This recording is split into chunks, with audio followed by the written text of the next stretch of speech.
स्मरणों को मेटे बिना कौन मनुष्य अस आज, नित नित आपत न सहे साध सुबस्ते ही काज। स्मरणों को मिटाए बिना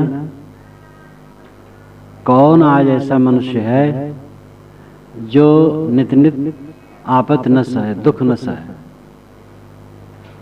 आज से मतलब सब समय से, जैसे हमारे लिए आज वर्तमान आज है, वैसे जो व्यक्ति जब रहता है वर्तमान उसका आज रहता है। तो कौन ऐसा मनुष्य होगा जो स्मरणों को मिटाए बिना सुखी होगा। पता नहीं कैसी कैसी यादगिरियां आ जाती हैं और मन भटक जाता है। इसलिए मन को परखते रहना होगा। और ये मन की बात ऐसी है, सुख का अध्यास मनुष्य के चित्त में गड़ा हुआ है। मनुष्य का मन घोर जंगल है। जो साहब ने कहा है कि ईमन चंचल ईमन चोर ईमन शुद्ध ठगहार, मन मन करते सुरनर मन जाड़े मन के लक्ष्य द्वार। तो इसी कारण से कहा है मन एक घोर जंगल है और अनादिकाल से हम लोग मन के जंगल में भटकते आए हैं। आज भी भटक रहे हैं। जानते समझते हुए भी आदमी विपरीत दिशा में बह जाता है और कई बात तो जान भी नहीं पाता है। इस घोर जंगल में से अपने लिए सड़क बना लेना, अपने गंतव्य स्थान के लिए, मंजिल के लिए, ये बड़ी बहादुरी की बात है, मामूली नहीं। इस मन के घोर जंगल में से सुंदर सड़क बना करके और अपनी मंजिल पर पहुंच जाना बहुत बड़ी बात है। जीवन की मंजिल, जीवन का गंतव्य, गंतव्य का अर्थ होता है जहां हमें पहुंचना है। मंजिल का भी अर्थ यही है, जहां हमें पहुंचना है। तो हमें कहीं बाहर नहीं पहुंचना है, हमें अपने आप में ही पहुंचना है। और अपने आप में पहुंचने की बात बड़ी विचित्र लगती है। अपने आप तो है ही है, अपने आप होते हुए भी हम अपने आप में नहीं है, बाहर है, बाहर भटक रहे हैं। एक दिन मैंने साहब की साखी पर कहा था कि साहब साहब सब कहे मोह देसा, और साहब से परिचय नहीं बैठोगे कहीं ठोर। किस जगह बैठोगे, साहब से तो परिचय नहीं है। तो यहां बैठने का मतलब है चित्त स्थिर कहां करोगे, कोई तुम्हारा आधार क्या है, अवलंब क्या, कहां मन ठहराओगे, कहां लीन होगे, कहां लीन होगे। उस साहब से परिचय नहीं है। साहब कहते हैं वो साहब अपना स्वरूप है, अपनी आत्मा है। लेकिन हम अपनी आत्मा में स्थित नहीं है, बाहर है। चाहनाएं हमें बाहर भटकाती है। चाहे बाह्य लक्ष्य ले जावे ते बिन कहूं न जाए, तज स्मरण रहन। श्री विशाल साहब की ये वाणी में आता है। तो चाहना ही हमारे लक्ष्य को बाहर ले जाती है, इच्छा ही हमें बाहर ले जाती है। इच्छा जितनी बस में होती है उतना हमारा मन बस में होता है। पांचों विषयों की आदत लगी और आदत बेकार है, बिल्कुल बेकार है। साधु को, साधक को इन आदतों को जीतना पड़ेगा। स्वाद, स्पर्श, रस, गंध, रूप, जितने भी विषय हैं इनमें जो हमारी आदत है इनको जीतना होगा। साधक के लिए स्वाद को जीतना बहुत जरूरी है। और आदत है, भारतवासियों की आदत है भोजन में नमक खाने की, मिर्च मसाले खाने की। इसलिए उनकी आदत होने से वे उसको ऐसा खा नहीं पाते। अंग्रेज लोग हैं, कोई साधु नहीं है, घोर संसारी और बड़े बिलासी हैं, लेकिन खाने की आदत उनकी ऐसी है, उबली हुई सब्जी खाते हैं। वो अपने ढंग का जो उनका कुछ होता है रोटी वोटी वो ले लेंगे। सब कोई भी सब्जी उबल जाएगी, उबाल करके बस रख जाएगी तस्तरी में, छुरी और कांटा उसके साथ होगा। आलू है बड़ा बड़ा उबला है, काट देंगे, काट करके काट फंसा फंसा के खाते रहेंगे। नमक अलग से, नमक या काली मिर्च रख लेंगे, जिनको खाना हो उसमें लगा लेंगे, नहीं तो वैसे खा लेंगे। अब उनकी आदत है, तो विलासी होते हुए भी इस विषय में विलासी नहीं है। और अंडा मांस कुल खाएंगे, शराब पिएंगे, लेकिन उबली सब्जी खाएंगे। भारतवासी उबली सब्जी दे दो तो उनको पेटे न भरे। तो आदत है सब, और इस आदत को साधक को जीतना चाहिए। जो मोक्ष चाहता है उसको तो यहाँ से उदास होना है। कहाँ मन लगावे? रस में लगाओ तो फंस रहे हो, स्पर्श में लगाओ तो फंस रहे हो। लगता है वो आनंद है, आनंद नहीं है। आनंद तो है जब हमारा मन कहीं न फंसे, रुचकर दुनिया में कुछ न रह जाए, केवल अपना स्वरूप ही रुचकर रह जाए, स्वरूप स्थिति ही रुचकर रह जाए। दुनिया में अरुच हो जाती है तो अपना आप ही रह जाता है रुचकर। तो इसलिए स्वाद की आसक्ति को साधक को जीतना बहुत जरूरी है। इसीलिए कहा गया है कि 6 दिन नमक और कम डाला जाए, और दूसरे दिन नमक कम रहता है, लेकिन ये 6 दिन और नमक कम पड़ना चाहिए। तो आज दोपहर में और इतने समय भी नमक कम, बहुत कम रहा, बहुत अच्छा रहा। हम तो कई बार ऐसे बिना नमक के जिस बार घर से निकले उसी बरस निकलने थोड़े दिन के बाद नमक छोड़ दिए और वैसे खाते थे।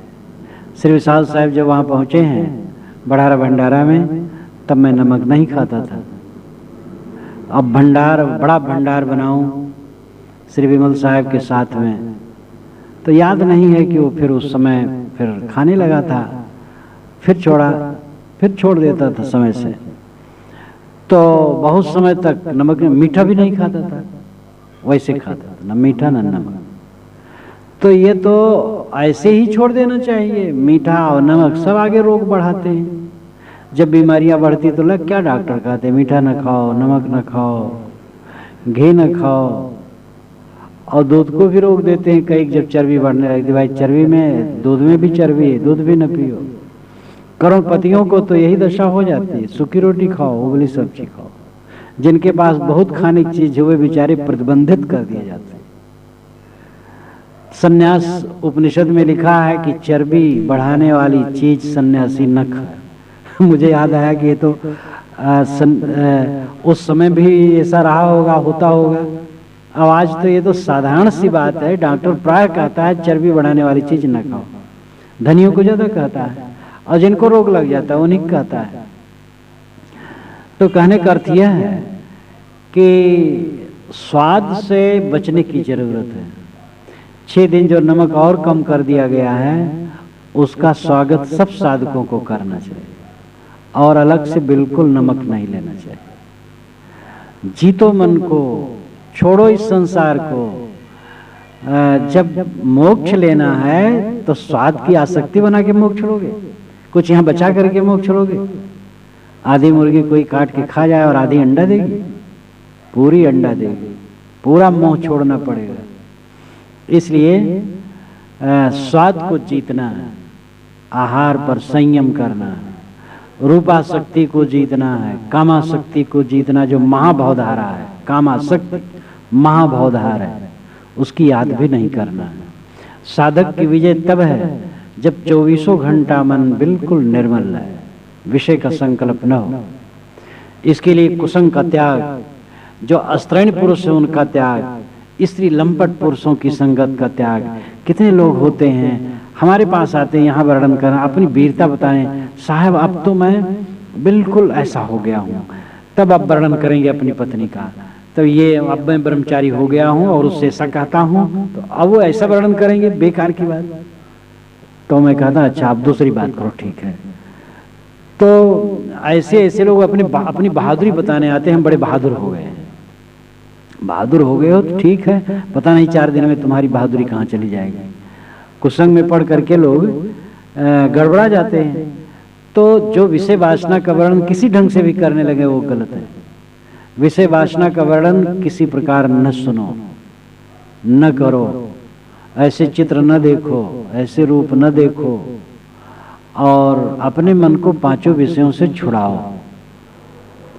पांचों विषयों से छूट करके ही अंतर्मुख होगा और स्वरूप स्थित होगी। उपनिषद में जो मंत्र आया है बड़ा महत्वपूर्ण है।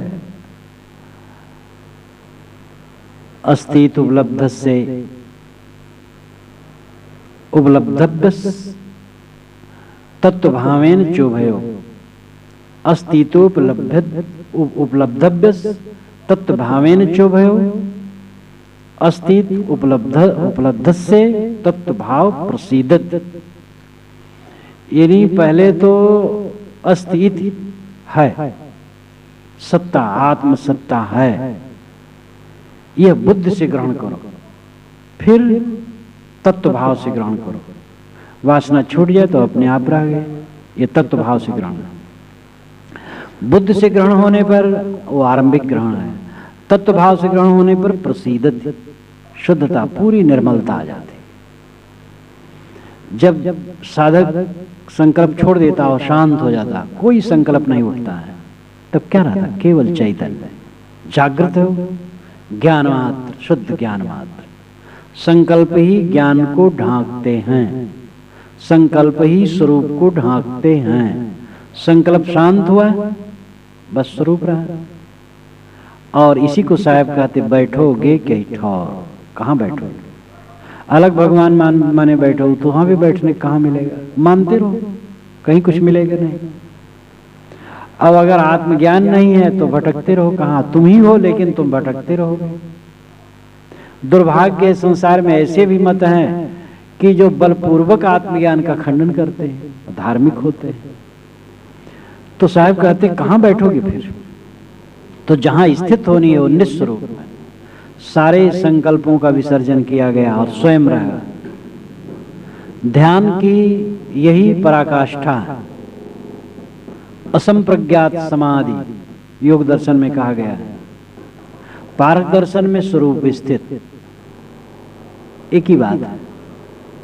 सदगुरु कबीर अपनी भाषा में उसको सहज समाधि, सहज ध्यान रहो, सहज ध्यान रहो कहते। पारक तो बारंबार कहते ही हैं। तो ये जो स्वरूप स्थित है, सहज ध्यान है और असंप्रज्ञात समाधि संकल्पों का अंत है। सारे संकल्पों का अंत हो गया, स्वयं शुद्ध चैतन्य रह गया। ये समझ लो सभी साधक की निर्भ्रांत हो जाए कि और कहीं कुछ और नहीं, और कुछ पाना वाना नहीं है, और कुछ मिलने वाला नहीं, और कोई अजूबी चीज कहीं नहीं है कि तुम कहीं जाओगे तो कुछ अजूबी चीज मिल जाएगी और भटक जाओ। तुम्हें मिलना अगर है तो यही कि सब विसर्जित कर दो, बस तुम्हें मिल गया। सब खो दो, बस तुम रह गए।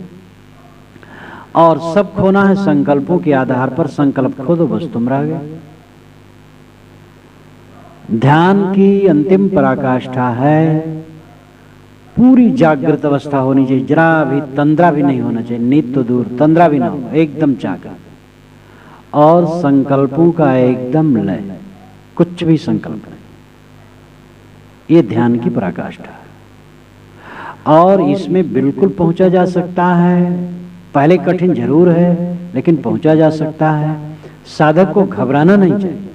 काखा जो पढ़ रहा हो घबराए कि कैसे हम बीए पढ़ेंगे, समय आएगा बीए पढ़ लो। घबराने की आवश्यकता नहीं है, करना पड़ेगा। त्याग वैराग जितना अधिक होगा उतना ही सफल होगा। वैराग्य ही ध्यान की रीढ़ है। वैराग्य के बिना ध्यान में प्रवेश असंभव है। और वैराग्य विषयों से अब छुड़ा लेना। हमारे मन की बड़ी बड़ी भ्रांतियां होती हैं, परत पर परत मन के अंदर में पड़े हुए हैं, जिसको समझना सरल नहीं। कितने साधक भटक जाते हैं, नहीं समझ पाते। और कोई सच्चा अनुशासता गुरु न मिला, कोई सच्चा आधार न मिला, अच्छे अच्छे साधक बेचारे कहाँ के कहाँ पहुंच जाते हैं। तो इसलिए बड़ी सावधानी की जरूरत, बड़ी जागरूकता की जरूरत है। अपने मन में बिल्कुल भ्रम नहीं होना चाहिए। सफलता निश्चित है, चलना चाहिए। तो वासनाओं का त्याग, जग दुख देख अब कठिन है और सहज सब बात। साहब ने कहा अति सूक्ष्म यह हाल है, शीघ्र परे कस जान। सुख लखें ते धीर धर जिन्हि जगत दुख ज्ञान। ये विशाल साहब की वाणी है। ये अत्यंत सूक्ष्म हाल है मन को ठहराना। सहज कैसे समझ में आए? ये तो कोई सुख जीव जिनको जगत के दुखों का ज्ञान है, वो धीर धर करके मन को ठहराते हैं। लेकिन जगत के दुखों का ज्ञान होना भी सरल नहीं। जग दुख देखब कठिन है और सहज सब बात। जगत दुख रूप है, ये देखना बड़ा कठिन, और बात सब सहज है। देह भाव मद दोष बिन कैसे निज को भात। देह का भाव और मद, देह का भाव नाम देह का मोह, और मद यानी देह का अहंकार, इसमें दोष समझे बिना कैसे निज को भात, कैसे अपने आप को स्वयं प्रिय लगेगा। जब तक देह का अहंकार है स्वयं में स्थित कैसे होगी, जब तक देह का मोह है स्वयं में स्थित कैसे होगी। देह जब गिर जाएगी तब अपना आप रह जाएगा। गुरु शिष्य पारक कहलाए, दो देह जब दूर बहाए। श्री पूर्ण साहब ने कहा गुरु और शिष्य दोनों पारक हो गए जब दोनों ने देह को दूर फेंक दिया। तो दूर फेंकने मतलब क्या है? मोह छोड़ देना। छूटने वाली तो चीज है ही, छूटेगी। पहले छोड़ देना, मोह छोड़ देना, वही उसको दूर फेंक देना है। तो साधक को ये सावधानी होनी चाहिए कि अपनी श्रेणी के अनुसार वालमा जदवा तदवा तो दुखचुत्ते पुरुषार्थ। जिस किसी प्रकार प्रकृति और पुरुष के संबंध का विच्छेद हो जाना मनुष्य का परम पुरुषार्थ है। चेतन का जड़ से अलग हो जाना परम पुरुषार्थ है। अब आरंभिक साधना में क ख ग घ जैसे कहा जाता है, वैसे आरंभिक साधना में साधक जो साधन उसको जमे वैसा ले।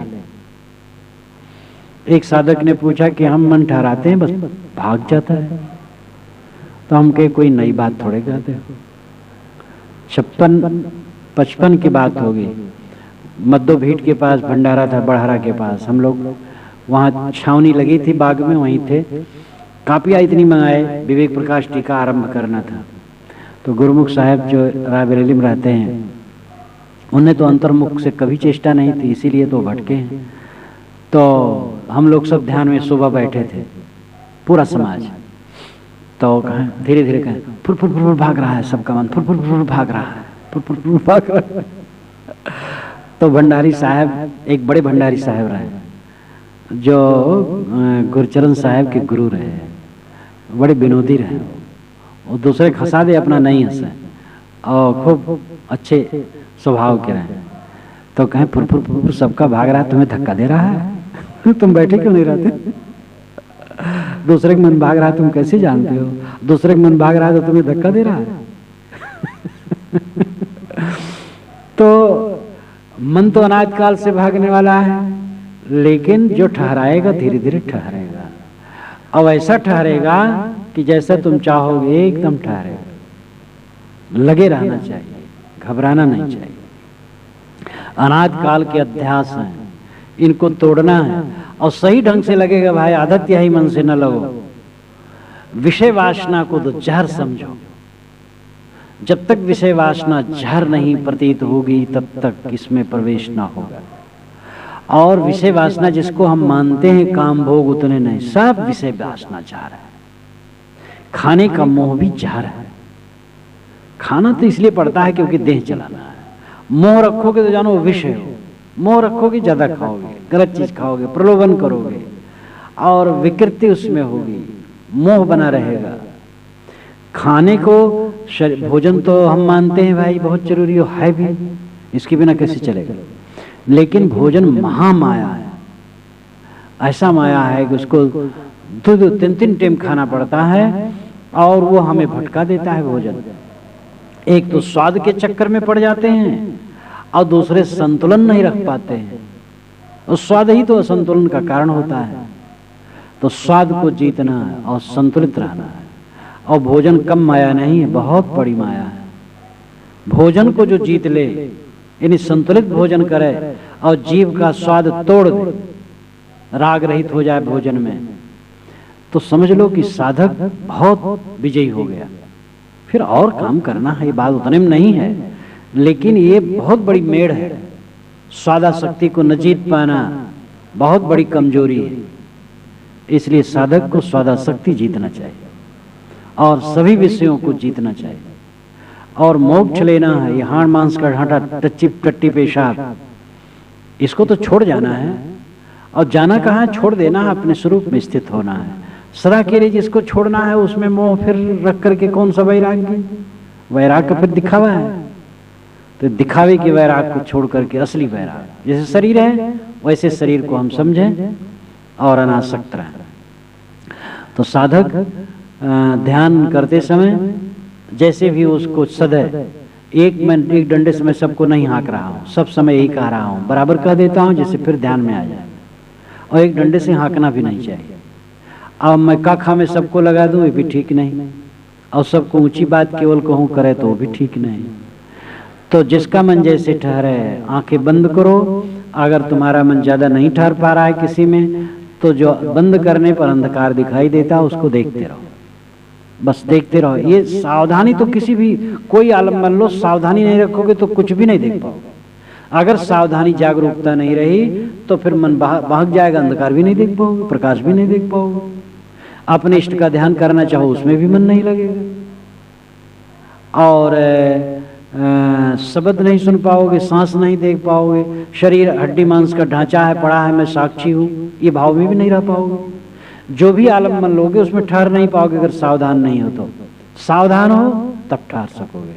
तो जो आलम्बन लो लेकिन उसमें जागरूक रहो, एकदम सावधान। और अंततः मन को देखना, मन को छोड़ना, केवल अपनी सत्ता अपनी तरफ लौटाना, सदैव जागरूक। कोई संकल्प में मिलो ना, संकल्प आए जाए साक्षी बने रहो, ये अभ्यास करो। और जब संकल्प शांत हो जाए बस वही उपलब्धि।